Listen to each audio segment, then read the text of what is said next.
Ballard Church Online. I'm so glad you decided to join us whenever and wherever you're watching. I think you picked a great message to tune into today because we are kicking off a brand new series. You're coming in the beginning of the movie. The trailer just ended. It is a great time to be here, and I always love starting a brand new series because I think you really get the opportunity to set the table. You get the opportunity to put everything in its place, and then from here, over the next few weeks, we're going to unpack it a little bit more. But our series today is 167, and might seem like an obscure number. You might be trying to unpack it and decipher. You might be doing your own little national treasure hunt in your head of what is this representing and what does it mean. But here's what it simply means. There are actually, if you were to look it up, there are 168 hours in your week. Every single week you get 168 hours. But we figure one of them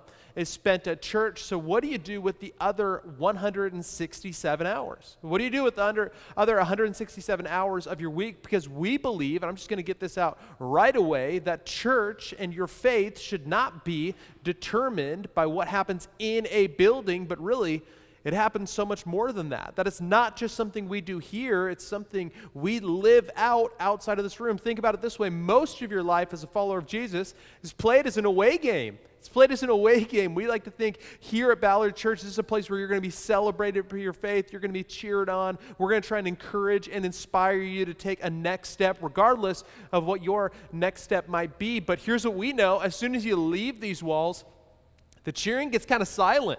That it's challenging to get traction in your faith and really try to figure out, what do I do outside of these walls? And here's what I've come to learn over these past few years, if I've learned anything, it's that we've had to get better at doing things differently. As we've had to get better at taking experiences and moving them and shifting them around to different portions of our life. And really, I believe the way that we see Jesus model what faith could look like in a relationship with God, that it was never intended to be a 1-hour experience on a Sunday, but really a lifestyle that we live. I like to think about it this way. Here in Ballard, we have a ton of great restaurant options. And what's been great, especially as a parent of young kids, is that over these past few years, a redeeming part of COVID is that every restaurant has really upped their takeout game, like really upped their game. And as much as it's fun to go out to restaurants with kids, for your sake, for my sake, for the restaurant's sake, we just don't really do it that much. It gets complicated, it gets messy, they throw food, it's just a disaster. And so when we take out food, we get the experience, but not necessarily in the same venue. The same way the church and your faith, especially if you'd call yourself a follower of Jesus, has to begin to take itself outside of just the church context. We believe the church is super important, and if you're talking to anybody who's a fan of a church experience, well, it's me. I love a church experience, but we believe that Sunday is meant to maybe equip and inspire, maybe serve as a catalyst for your faith, but it really just sends you out to live it out for the rest of the week. And so today, I want to kind of unpack, well, what do we do? What do we do with the other 167 hours for the next few weeks? We're going to get really practical, and today, I also hope that we can get practical as well, because I don't know about you, over these past few years, it feels like time has just been different.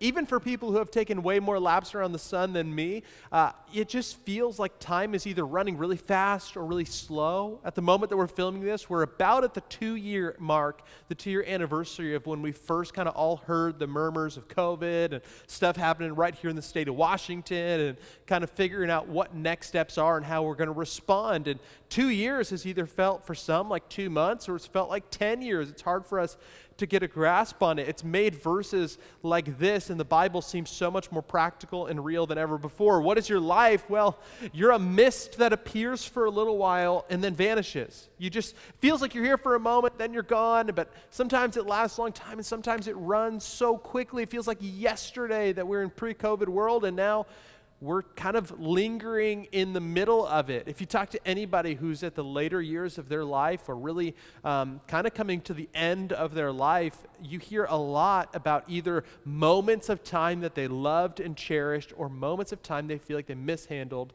and regret. So this series, we want to try and eliminate some of those regrets and move into what God has for us. The passage that we're going to be talking through today comes in the book of Romans, chapter 12. It's written by a guy named Paul, who comes after Jesus' death and resurrection. He's planting churches all around the Mediterranean rim, starting in Jerusalem. He's moving outwards, and so finds himself, well, in Rome, writing to the church in Rome. He's not in Rome, but he's writing to the church in Rome, this kind of fledgling small church in the middle of this major city, as they're trying to get some footing in their faith. Not just a faith that meets together once a week, but really a faith that's lived out in a much bigger way. I love how he starts the passage that we read today, and man, don't you wish every passage started like this? It starts, so here's what I want you to do. Isn't that incredible? Don't you wish every Bible passage started with, here's what I want you to do? Like, it's practical, it's tactical, it's amazing. Don't you wish every Jesus teaching ended with, okay, after everything I just said, here's what I want you to do? Because it's the question I get the most. What do I actually do with my faith? What do I do with my life? Maybe I need to start ending every message. So here's what I want you to do. No parables, no signs, no nothing. Just here's what I want you to do. And well, here's what we read. Here's what I want you to do. God helping you, that's important. Take your everyday, your ordinary life. You're sleeping, you're eating, you're going to work, you're walking around life, and place it before God as an offering. Would you just take your everyday life, your ordinary, your 167 hours, not just the church time, not the time where you're expected to be spiritual, or not the time you carve aside to be, this is my faith time and everything else is kind of my time, but this is God's territory and everything else is mine.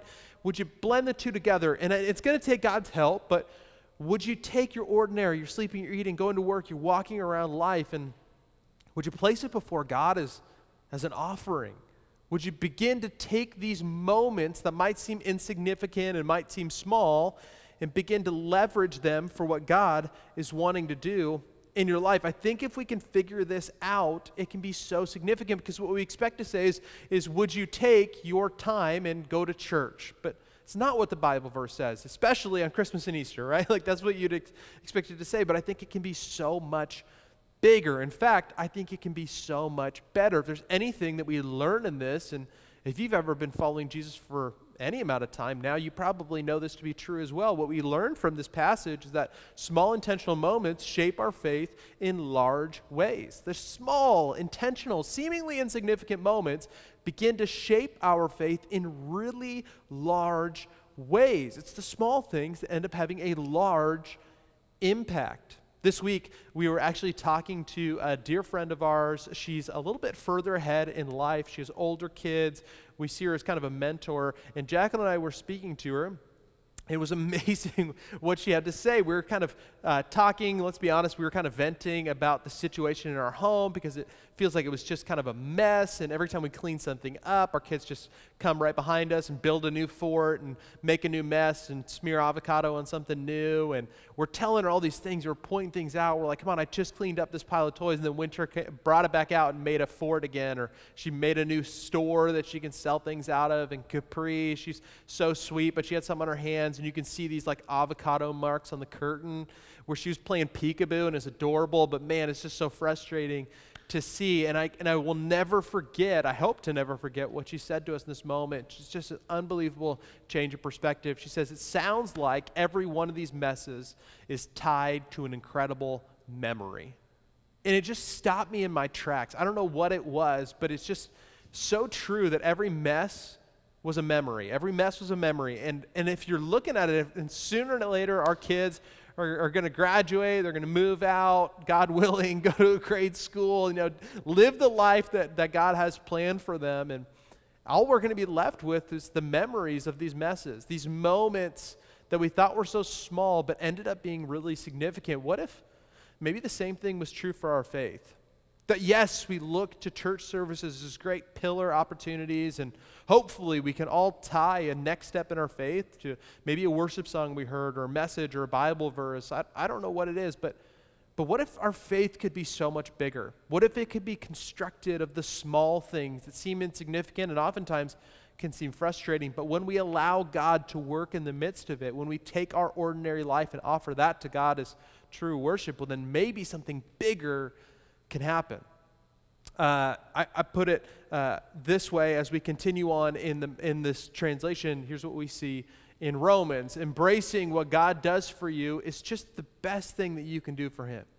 Don't become, this is so good, don't become so well adjusted to your culture that you fit into it without even thinking. Instead, fix your attention on God. You'll be changed from the inside out. I think this is so interesting. Don't get so well adjusted to your culture that you fit in without even thinking. Instead, or as another opportunity, fix your eyes on God. Instead of just becoming well acquainted with what the culture is doing, fix your eyes on God. Think about it this way. He's writing to the church in Rome, and at the time, Rome was the most advanced and progressive city the world had really ever known. It was the most advanced thing in human history. I mean, they had indoor plumbing. Like, that is a paramount achievement in the mark of human history. I am grateful for indoor plumbing, and we're starting to figure out some incredible things in history, and you can only imagine the sense of confidence, the sense of maybe pride that comes in living in a culture that is so advanced, and how it begins to shape your mindset and your view and your values. Heck, there's a whole school of theology or psychology on this called sociology, how our environments begin to shape who we are as a person, our values, our beliefs, our focuses in life. And well, to be honest, I think Paul is warning here, whoa, before we get all wrapped up in the fancy trimmings of our society, let's remember that God is the one who's going to speak to us in the day-to-day, in the everyday moments, that we should fix our attention and fix our minds on what God is doing. And if we're not careful, then maybe even this great society we live in can lead us down the road of culture that maybe we don't want to go. That maybe it doesn't line up, as great as it may seem, it doesn't line up with what God is trying to bring to our life. And I don't know if you've ever had a car out of alignment, but it just gets you into a really difficult place. You have two tires trying to go two different directions. It doesn't work effectively. And the same thing can be true of our faith. When we try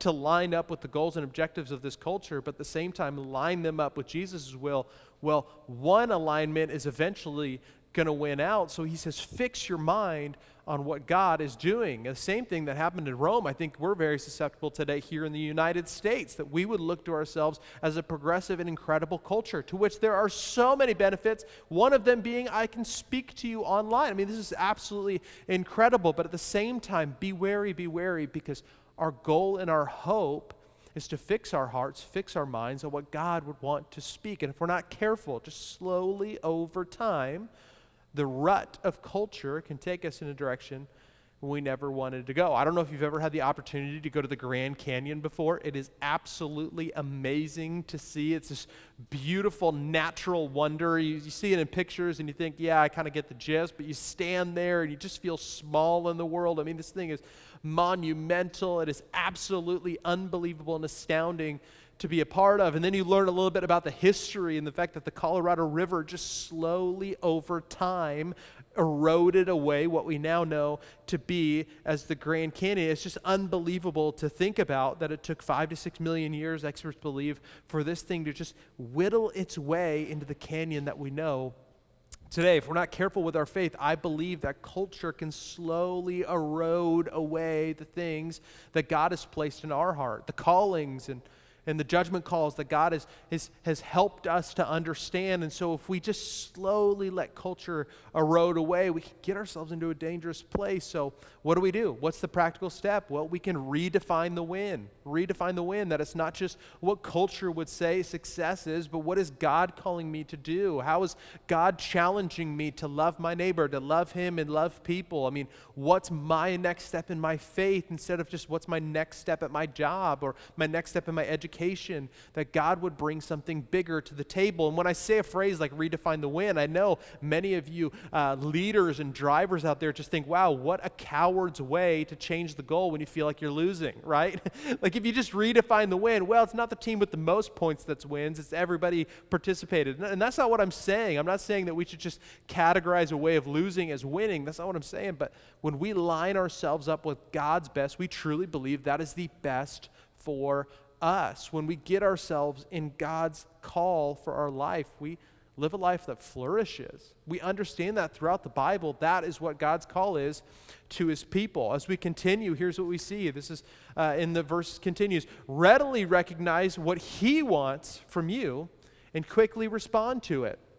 So not only do we live our everyday life, not only do we redefine our mindset towards what God would have, but at the same time, in this 167 hours that we have, readily recognize what God wants from you and, well, respond to it. Respond to it quickly. Get moving on the things that God has for you and the things that he's put in front of you. I put it this way, if you're looking for something tangible, shorten the time between God's invitation and your action.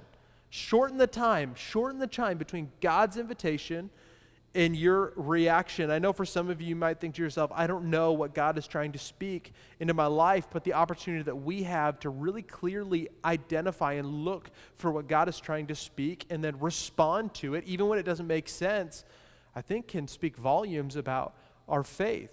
Oftentimes, we're susceptible to the idea that we think one day we're going to get to heaven and sit outside of the pearly gates, and someone's going to hand us a sharpened number 2 pencil and a test packet and point to a little desk. We're going to walk over to that desk, and there's going to be like folders set up. You remember this? In elementary school, you set up like 2 folders, and so that nobody around you could kind of cheat. That's so you couldn't look at other people's stuff, and so you had to set up a folder, and we're going to have a Scantron right there with all those little bubbles, and it's just going to be a test of our Bible verse knowledge, and it's going to be a test of the things we know about God, and it's going to be this big mental exam, but I don't think that's how faith works. I don't think we're judged purely on how much we know. In fact, the more we know, the more we're accountable for. That's what the Bible would teach us. The more that we know about God, the more we're accountable for. And on the day that Jesus was crucified, the people who put him on the cross were the people who knew the most about the Jewish Bible.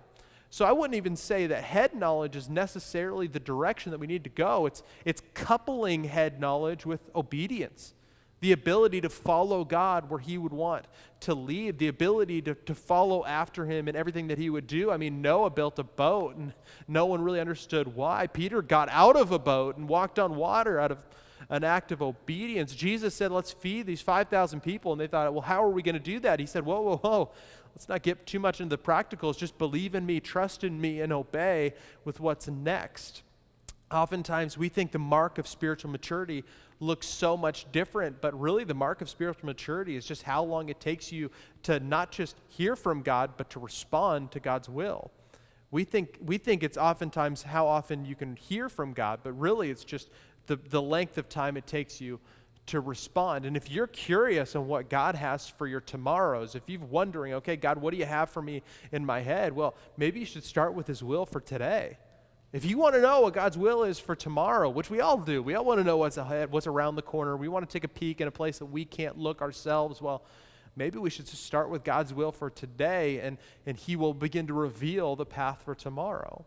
I believe that. And so maybe we can just start to take a clear next step that's before us. That's what we do with these 167 hours that we have during the week, is start to take a next step. Here's, as we continue in Romans chapter 12, here's how the verse continues. This is so good. I love this. Unlike the culture around you, always dragging you down to its level of maturity, God brings the best out of you, develops well-formed maturity in you. Isn't that true? That he kind of counterbalanced this immaturity and this level that culture demands of us with this well-formed maturity that God can develop within you. And so it really, I mean, if there's one thing we learn from this, it's that we should, well, strive for maturity.